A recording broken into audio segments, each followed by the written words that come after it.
Hello বন্ধুরা, চলে এসেছি তোমাদের মাঝে আরেকটি নতুন মুভির এক্সপ্লেনেশন নিয়ে। আজকের মুভিটি আমাদের সবার প্রিয় জুনিয়র এনটিআর-এর এই বছরের সেরা মুভি বলতে পারেন। মুভিটি অ্যাকশন এবং গল্পের দিক থেকে বেশ ভালো ছিল, সেই সাথে মুভির বিজিএমটাও মারাত্মক লেভেলের ছিল। আরেকটি কথা বলা যায়, মুভির শেষের টুইস্ট আপনাকে 10 সেকেন্ডের জন্য পুরোপুরি হ্যাং করে দিবে। তো চলুন আর অপেক্ষায় না থেকে ভিডিওটিতে ঝটপট একটা লাইক করে মুভিটির প্রথম পার্ট কেমন হয়েছে দেখে আসি। মুম্বাইয়ের পুলিশ হেডকোয়ার্টারে ক্রীড়ামন্ত্রী বিভিন্ন আইপিএস অফিসার এবং রয়্যাল এজেন্টদের সাথে একটা মিটিং করছে। মিটিংয়ে মন্ত্রী বলেন, আর 1 মাস পরেই ইন্ডিয়াতে ক্রিকেট ওয়ার্ল্ড কাপ, 12টি দল এবং বিভিন্ন দেশের অনেক গেস্ট আমাদের দেশে থাকবে, কিন্তু দায়া এবং ইয়েতি নামের এই দুজন গ্যাংস্টার আমাদের জন্য হুমকি স্বরূপ। তারা অন্য কান্ট্রি থেকে বিভিন্ন ফান্ডিং পেয়ে আমাদের দেশে বিভিন্ন ইল্লিগেল গান, বোমা বারুদ এগুলো সাপ্লাই করে। দেশের এই ক্রিকেটের বড় ইভেন্টে তারা হামলা করার পরিকল্পনা করছে। দায়া বর্তমানে দেশের বাইরে থাকলেও ইয়েতি দেশে আছে, তাই যত দ্রুত সম্ভব তাকে খুঁজে গ্রেপ্তার করতে হবে। মন্ত্রী সাহেব সিনিয়র অফিসার শিভামকে এই দায়িত্ব দেয়। ইয়েতিকে ধরার জন্য তিনি শিভামকে পুরোপুরি পাওয়ার দিয়ে দেয়। পরের সিনে শিভাম তার ডিপার্টমেন্টের অফিসারদের নিয়ে আলোচনা করছিল ইয়েতিকে কোথায় আর কিভাবে গ্রেপ্তার করা যায়। একটা অফিসার বলে, আমি রানে নামে একজনকে চিনি যে ইয়েতির গ্রুপে কাজ করে। সে নাকি প্রতিদিন রাতে তার গার্লফ্রেন্ডের সাথে দেখা করতে আসে। এটা শুনে রাতেই শিভাম তার অফিসারদের নিয়ে রানের গার্লফ্রেন্ডের বাড়িতে ওত পেতে থাকে রানেকে ধরার জন্য। পরবর্তীতে রানে আসলে তাকে খুব সহজেই ধরে পুলিশ কাস্টডিতে নিয়ে যাওয়া হয় জিজ্ঞাসাবাদ করার জন্য। অনেকক্ষণ মারতে মারতে ফোর্স করার পর রানে বলে ইয়েতি 3 মাস আগে দক্ষিণে গিয়েছিল। সেখানে তামিলনাড়ু বর্ডারের কাছে রত্নাগিরি নামে একটা গ্রামে মুরগানের সাথে দেখা করতে গেছিল। মুরগান মূলত সমুদ্র পথ দিয়ে সমস্ত ইল্লিগাল মালামাল পারাপার করত, কিন্তু 3 মাস আগে ইয়েতি সেখানে যাওয়ার পর আর ফিরে আসেনি। এরপর শিভাম তার টিমকে নিয়ে রত্নাগিরি নামে সেই গ্রামে চলে যায়। সেখানে শিভাম ডিএসপি তুলসীর সাথে দেখা করে, কারণ তারা শুনেছে মুরগান ডিএসপির সাথে একত্রে এই ইল্লিগাল কাজ করত। তাই শিভাম তার পরিচয় গোপন করে ডিএসপি তুলসীকে মুরগানের ব্যাপারে জিজ্ঞেস করে আর বলে বাইরে থেকে তার বড় একটা ইল্লিগাল ওয়েপনের চালান আসবে, তাই বন্দরে চেকপোস্টের অনেক ঝামেলা থাকায় এগুলো সমুদ্র পথে নিয়ে আসতে চাই, যেই কারণে মুরগানের সাহায্য প্রয়োজন। ডিএসপি তুলসী জানায় মুরগান মারা গেছে। আর তুমি কি ভাবছো একজন পুলিশ হয়ে আরেকজন পুলিশকে আমি চিনতে পারবো না? তোমরা যেই ইনফরমেশনে এসেছো সেটি কিছুটা ভুল কিছুটা সত্যি। মুরগান বা আমি এই কাজ কখনোই করতাম না। ওই যে পাহাড় দেখছো, ওই পাহাড়ের ওপারে 4টা গ্রাম আছে, যেটাকে একত্রে লাল সমুদ্র বলা হয়ে থাকে। ওরাই মূলত সমুদ্র পথে ইল্লিগাল জিনিসপত্র নিয়ে আসতো, আর ওই গ্রামের প্রধান এখন ভাইরা। শিভাম এটা শোনার পর সোজা লাল সমুদ্র এলাকাতে চলে যায়। ওখানে গিয়ে শিভাম ভাইরার সাথে দেখা করে। তিনি ভাইরাকে বলে বিদেশ থেকে আসা একটা জাহাজে তার কিছু মালামাল আসবে, যেটি সমুদ্র পথে তাদের পার করে নিয়ে আসতে হবে, যার বিনিময়ে মোটা অঙ্কের একটা টাকা তাদের দেওয়া হবে। এটা শুনে বাইরের একজন লোক বলে, আমরা এই কাজ অনেক আগেই ছেড়ে দিয়েছি। এটি শুনে শিভাম তাদের জোরপূর্বক কাজ করানোর হুমকি দিলে ভাইরা এসে শিভামের বুকের ওপর একটা লাথি দেয়। এবার আমরা ভাইরা চরিত্রে অভিনয় করা সাইফ আলী খানকে দেখতে পাই। ভাইরা শিভামকে মেরে বুঝিয়ে দেয় যে তার এলাকাতে কারোর হুমকি চলবে না, এখানে ভাইরা যেটা বলবে সেটাই হবে। মার খেয়ে শিভাম এবং তার টিম বাইরে বের হয়ে আসে। সেখানে সমুদ্র পারে তাদের সাথে দেখা হয় সিঙ্গাপ্পা নামের এই বয়স্ক ভদ্রলোকের সাথে। শিভাম সিঙ্গাপ্পাকে জিজ্ঞেস করে, আপনি তো এই গ্রামের একজন বয়স্ক মানুষ, আমি এখানে আমার কাজের জন্য এসেছি, আপনি গ্রামের কিছু লোককে বুঝিয়ে ঠিক করে দেন আমার কাজ করে দেওয়ার জন্য, আর এই কাজের জন্য যত টাকা লাগে আমি দেব। তখন সিঙ্গাপ্পা শিভামকে গল্প শোনানোর জন্য একটা বোটের ওপরে নিয়ে যায়। সিঙ্গাপ্পা শিবানের হাতের আংটির দিকে তাকালে শিভাম বলে, এটা পিওর ডায়মন্ডের আংটি, আপনি আমাকে মাল পার করে দেওয়ার লোকের সন্ধান দিলে আংটিটা আপনাকে দিয়ে দেব। সিঙ্গাপ্পা এবার আংটিটি হাতে নিয়ে সমুদ্রের ভেতরে ছুঁড়ে মারে।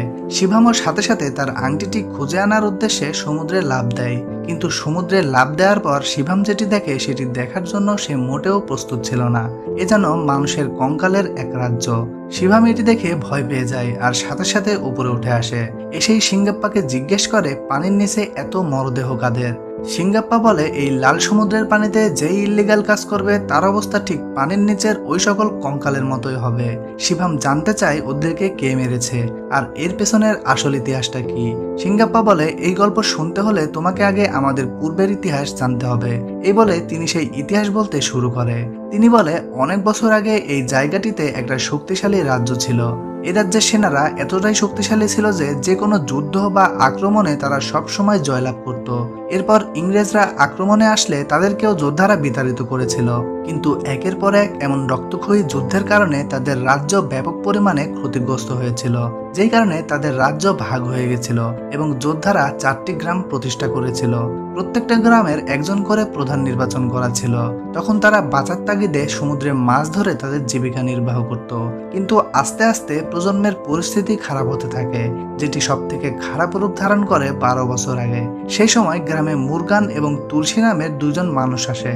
মুরগান জানতো এই গ্রামের যোদ্ধারা অনেক সাহসী এবং শক্তিশালী, তাই তাদেরকে দিয়ে মুরগান নিজেদের স্বার্থ হাসিলের জন্য এই গ্রামে আসে। মুরগান মূলত স্মাগলিং এর কাজ করত। সে বিদেশ থেকে বিভিন্ন ইল্লিগাল জিনিসপাতি যেমন বিভিন্ন ওয়েপন, বোমা, গোলাবারুদ এগুলো নিয়ে আসতো, কিন্তু বন্দরে কোস্টাল গার্ডদের চেকপোস্টের কারণে মাল পার করা যেত না, যে কারণে মুরগান লাল সমুদ্রের যোদ্ধাদের দিয়ে জাহাজের এই সকল কন্টেনারগুলো চেকপোস্ট পাওয়ার আগেই সমুদ্রে নামিয়ে নিত। আর এই কাজের জন্য মুরগান একটা ভালো পরিমাণ অর্থ যোদ্ধাদের দিত। 4 গ্রামের প্রধানরা একত্রিত হয়ে মুরগানের এই কাজ করত, যাদের ভেতরে অন্যতম ছিল দেবারা, ভাইরা এবং ইয়াপ্পা। এই 3 জনের খুব ভালো বন্ধুত্বসুলভ একটা সম্পর্ক ছিল। আর এখান থেকেই আমাদের দেবারার গল্প শুরু হয়। আমরা দেখি দেবারার পরিবারে স্ত্রী, মা এবং একটা ছেলে সন্তান রয়েছে।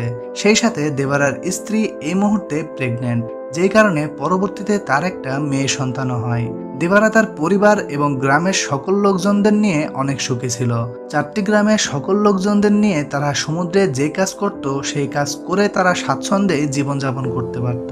দেবারা নিজের গ্রাম বাদেও অন্য 3টি গ্রামের মানুষজনদের বিভিন্নভাবে সাহায্য সহযোগিতা করত, যেই কারণে সকল গ্রামে দেবারার প্রতি মানুষের একটা ভালোবাসা তৈরি হয়ে যায়।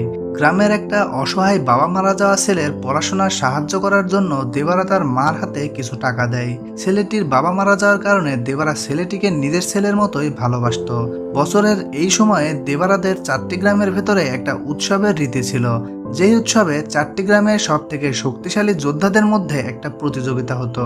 প্রত্যেকটা গ্রাম থেকে 2 জন করে যোদ্ধা এই প্রতিযোগিতায় অংশগ্রহণ করত। আর এই প্রতিযোগিতায় শেষ পর্যন্ত যেই যোদ্ধা টিকে থাকতে পারত তাকে পূর্বপুরুষদের যুদ্ধ অস্ত্র দিয়ে বানানো একটা বিশেষ সম্মানের পুরস্কার দেওয়া হতো।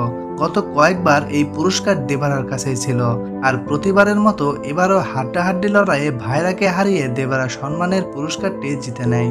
যেই কারণে বন্ধু হলেও ভাইরা দেবারাকে মনে মনে হিংসা করত।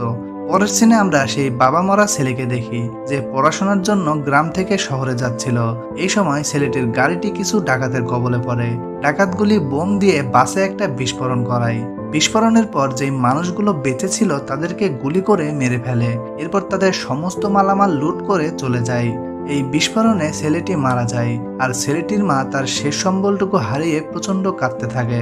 দেবারা ছেলেটির মারা যাওয়া মুখটি দেখে অনেক বড় একটা ধাক্কা খায়। পরের দিন মুরগান এবং ডিএসপি তুলসী 4 গ্রামের সকল নেতাদের ডেকে পরবর্তী কাজের কথা বলেন। মুরগান বলে আগামীকাল তোমরা আবারও জাহাজ থেকে মাল সরিয়ে আনবে। দেবারা বলে এখন জাহাজে কোস্টাল গার্ডরা কড়া নজরদারি রেখেছে, এখন কাজ করতে গেলে তাদের ধরা পড়ার একটা অনেক বড় ঝুঁকি থাকতে পারে। দেবারার কথা শুনে মুরগান বলে তোমরা তো শক্তিশালী যোদ্ধা, যাও, দরকার হলে তোমাদের কাজের জন্য আরো টাকা বাড়িয়ে দেব। এটা শুনে ভাইরা এবং আরেকটা গ্রামের প্রধান কুঞ্জারা দেবারাকে ছাড়াই কাজ করার জন্য রাজি হয়ে যায়। কিন্তু রায়াপ্পা বলে দেবারা আমাদের সাথে থাকলে যে কোনো পরিস্থিতি থেকে বাঁচিয়ে আনতে পারবে, যেই কারণে রায়াপ্পা দেবারাকে তাদের সঙ্গে যেতে বলে। এবার দেবারা রাজি হলে তারা সবাই সমুদ্রে তাদের অভিযানে চলে যায়। কিন্তু এবার দেবারার কথাই সত্যি হয়। কোস্টাল গার্ডরা এবার আগে থেকেই পুরোপুরি প্রস্তুতি নিয়ে রেখেছিল। প্রতিবার দেবারার শক্তি এবং বুদ্ধির কারণে ধরতে না পারলেও এবার তারা ধরে ফেলে। সবাইকে আটক করে একজন সিনিয়র অফিসার সবার উদ্দেশ্যে বলে তোমাদের পূর্বপুরুষরা এক একজন অনেক শক্তিশালী বীর ছিলেন। তারা তাদের দেশকে বা রাজ্যকে সবসময় বাইরের সকল অপশক্তি থেকে রক্ষা করত, কিন্তু তোমরা তাদের বংশধর হয়ে নিজের দেশকে এভাবে ধ্বংস করছো। স্মাগলারদের বিদেশ থেকে নিয়ে আসা এই সকল কন্টেনারের ভেতরে কি থাকে সেটা কি তোমরা জানো? আসলে দেবারারা এই কাজ করলেও তারা জানে না এই সকল কন্টেনারের ভিতরে তারা কি নিয়ে আসে। এরপর অফিসার সবাইকে দেখায় মুরগানরা এতদিন কন্টেনারের ভিতরে বিভিন্ন ইল্লিগেল গান, গোলাবারুদ, বোমা এগুলো নিয়ে আসতো, যেগুলি বিভিন্ন সন্ত্রাসীদের হাতে তুলে দিয়ে তারা আমাদের দেশকে ধ্বংস করছে। কিছুদিন আগেও তোমাদের গ্রামে তারা বাসে একটা বোমা ফাটায় এবং সবাইকে মেরে ফেলে লুটপাট করে।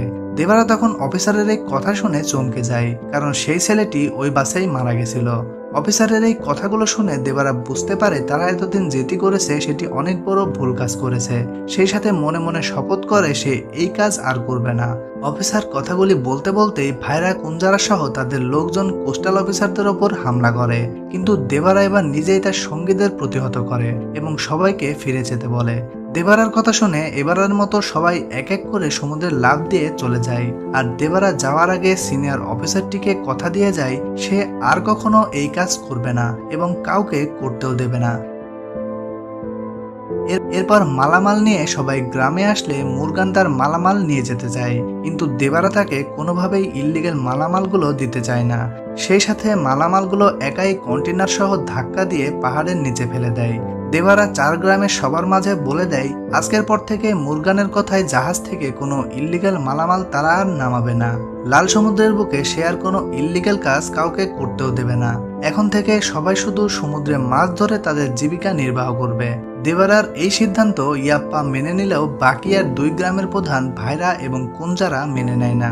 তারা দেবারার এই সিদ্ধান্তের বিরোধিতা করে পরবর্তীতে আবারও সমুদ্রে ইল্লিগাল কাজ করতে যায়, যেই কারণে দেবারা তাদের সবাইকে মেরে তাদের পিঠে একটা ক্রস চিহ্ন দিয়ে দেয়। আর এই সকল কারণে দেবারার প্রতি কুঞ্জারা এবং ইয়াপ্পা আরো বেশি রাগান্বিত হতে থাকে।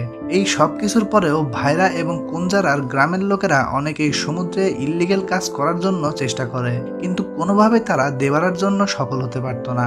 যেই কারণে ভাইরা এবং কুঞ্জারা দেবারাকে তাদের পথ থেকে সরিয়ে ফেলার পরিকল্পনা করতে থাকে। পরের সিনে আমরা একটা মেয়েকে দৌড়ে সমুদ্রের দিকে যেতে দেখি।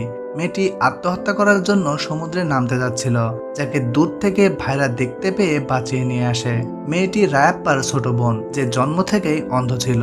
অন্ধ হওয়ার কারণে কোনোভাবেই তার বিয়ে হচ্ছিল না, আর এই কারণেই সে আত্মহত্যা করতে যাচ্ছিল। এগুলি শোনার পর ভাইরা তার ছোট ভাইয়ের সাথে ইয়াপ্পার ছোট বোনের বিয়ে দিতে চায়। ভাইরার এই প্রস্তাব শুনে ইয়াপ্পা খুশি হয়ে যায়। আসলে ভাইরার এই প্রস্তাব রাখার পেছনে অনেক বড় একটা কারণ আছে।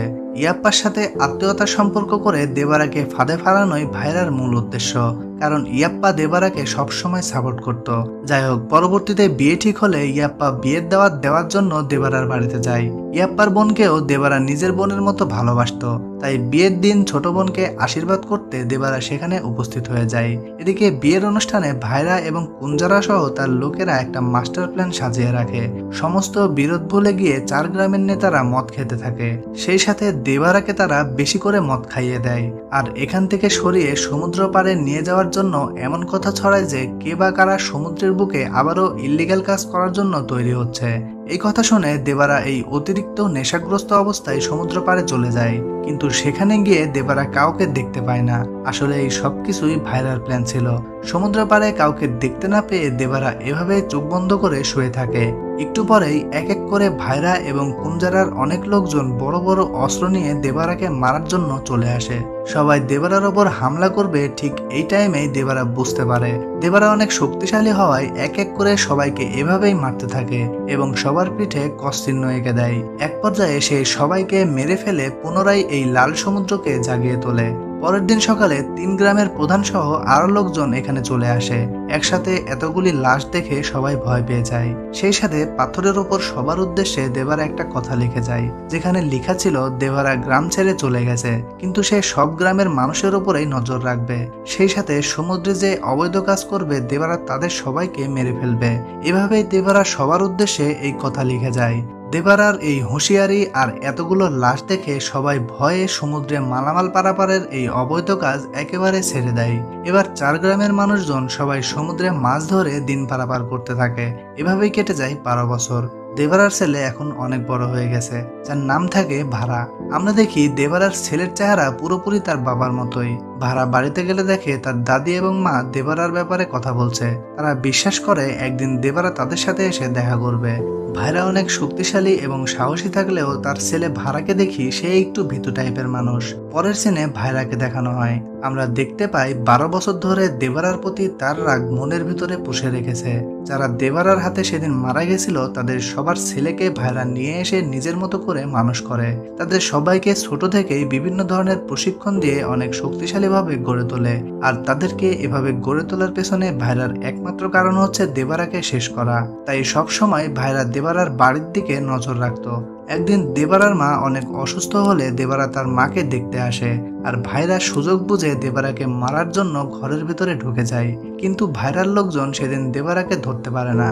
এরপর একদিন মুরগান এবং ডিএসপি তুলসী অনেক বছর পর ভাইরার সাথে এসে দেখা করে। ভাইরা তখন মুরগানকে বলে সমুদ্রে মালামাল নামানোর কাজের সময় চলে এসেছে। সে এত বছর ধরে যে বাহিনী তৈরি করেছে তারাই এখন এই কাজ করবে। মুরগান ভাইরাকে জিজ্ঞেস করে যদি দেবারা আবারও এসে সবাইকে মেরে ফেলে তখন কি হবে। জবাবে ভাইরা বলে এবার যদি দেবারা সেখানে আসে মালের সাথে আমার বাহিনী তার মাথাও নিয়ে আসবে।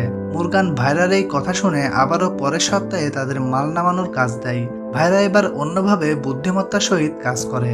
একদিন তার গ্রামের কিছু ছেলেপেলে দিয়ে দেবারার মেয়ে অর্থাৎ ভাড়ার বোনকে বিভিন্ন বাজে কথা বলায়, যেই কারণে ভাড়ার বোন বাসায় ফিরে গিয়ে ঘরের ভেতরে বসে কাঁদতে থাকে। ভাড়া বাসায় এসে তার বোনের মুখে এগুলো শুনে রেগে যায় এবং সেই ছেলেগুলোকে গিয়ে মারতে থাকে। ভাড়ার সাহস কম থাকলেও নিজের বোনকে খারাপ কথা বলায় ভাড়া প্রচন্ড রেগে যায়। ছেলেগুলোকে বেধড়ক মেরে ভাড়া এখান থেকে চলে যায়। পরের দিন সকালে সবাই দেখে ভাড়া কাল রাতে যাদের মেরেছিল তাদের ভেতর থেকে একজনকে মৃত পাওয়া যায়। এটা দেখে ভাড়া অবাক হয়ে যায়, কারণ সে যেভাবে ছেলেগুলোকে মেরেছিল তাদের ভেতরে কেউ মারা যাওয়ার কথাই ছিল না। এরপরেও ভাড়া অনুতপ্ত হয়ে এখান থেকে ভাইরার কাছে চলে যায় ক্ষমা চাওয়ার জন্য। ভাইরা তখন ভাড়াকে বলে তোমাকে ক্ষমা করব শুধুমাত্র আমার একটা কথা শুনলে। ভাড়া সেটি জানতে চাইলে ভাইরা বলে কাল তুমি সমুদ্রে আমাদের সাথে মাল নামানোর কাজে যাবে। সেখানে যদি দেবারা আসে আমাদের মারার জন্য তোমাকে তার প্রতিরোধ করতে হবে এবং আমাদের লোকজনকে সাহায্য করতে হবে, যেটি করতে পারলে পরবর্তী থেকে তুমি আমাদের লোক হয়ে যাবে।